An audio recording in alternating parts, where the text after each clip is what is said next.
1er juin. Jean, chapitre 20, versets 1 à 31.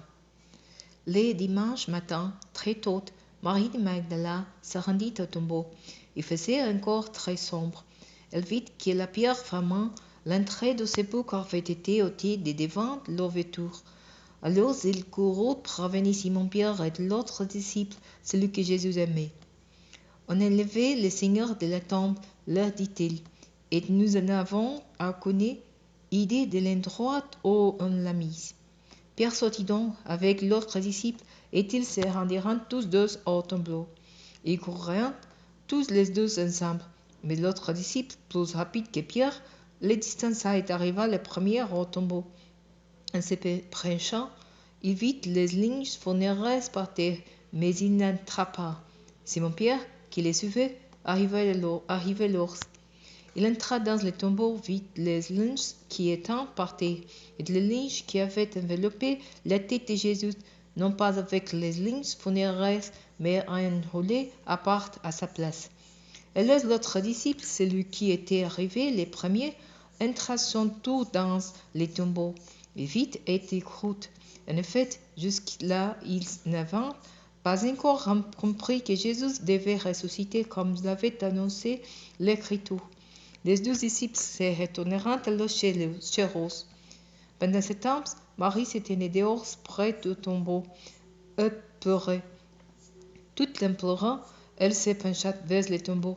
Elle vit deux anges vêtus de blanc, assis à l'endroit où le corps de Jésus avait été déposé, l'un à la tête et l'autre aux pieds. Ils dirent, « Pourquoi pleures-tu » ? « On a enlevé mon Seigneur, leur répondit-elle, et je ne sais pas où on l'a mis.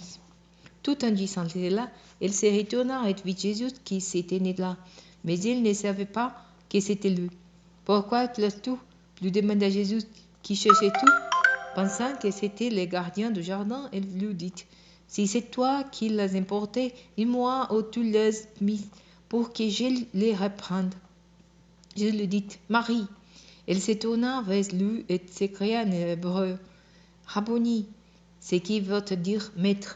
« Ne me retiens pas, lui dit Jésus, car je ne suis pas encore monté vers mon Père. Va plutôt trouver mes frères et dis-leur de ma part.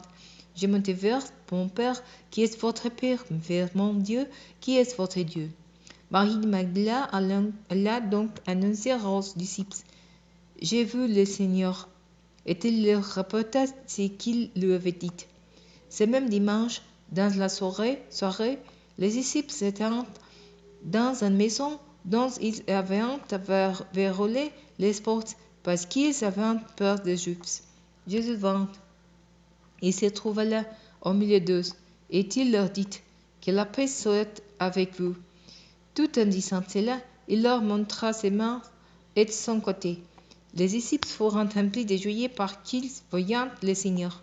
« Que la paix soit avec vous, le dit-il de nouveau. Comme le Père m'a envoyé, moi aussi je vous envoyé. » Après avoir dit cela, il souffla sur eux et continua, « Recevez l'Esprit Saint. Ceux à qui vous remettrez leurs péchés en seront iniquités, et ceux à qui vous les retiendrez en resteront chargés. » L'un des 12, Thomas, surnommé les jumeaux, n'était pas avec eux lors de la venue de Jésus.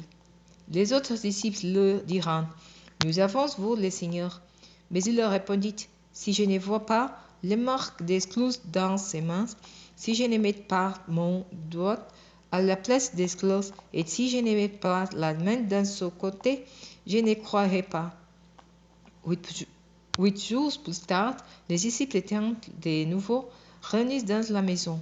Cette fois-ci, Thomas était avec eux. Jésus vint alors que les portes étaient verrouillées.